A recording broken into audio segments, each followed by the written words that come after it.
আজকের আমরা একটি গল্প পড়ব, বানর ও বোকা কুমিরের গল্প।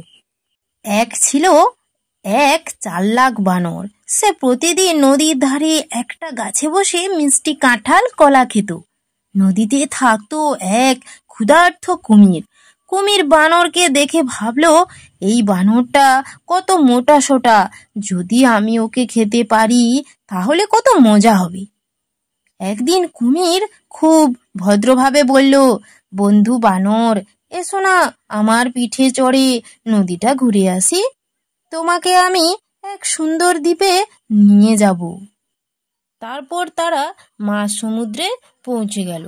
কুমির বানরকে বলল, তোমার হৃৎপিণ্ডটা আমি খাবো বন্ধু। বানর হাসলো। সে বুঝতে পারলো কুমিরের চালাকি।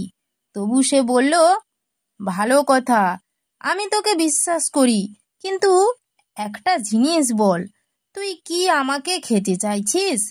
কুমির লজ্জায় বলল, হ্যাঁ রে, আমি তোকে খেতে চাই। শুনেছি তোর হৃৎপিণ্ড খুব মিষ্টি। চালাক বানর সঙ্গে সঙ্গে উত্তর দিল, ওরে বোকা কুমির, আমার হৃৎপিণ্ড তো আমি গাছে রেখে এসেছি।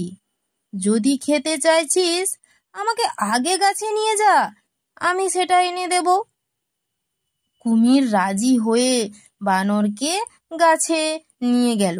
বানর তখন সঙ্গে সঙ্গে গাছে লাফ দিয়ে উঠে পড়ল। তারপরে বানর বলল, হা হা হা, হৃৎপিণ্ড কেউ গাছে রেখে যায় নাকি? তুই তো একেবারে বোকার রাজা। এভাবে বানর তার বুদ্ধি দিয়ে নিজের প্রাণ বাঁচালো।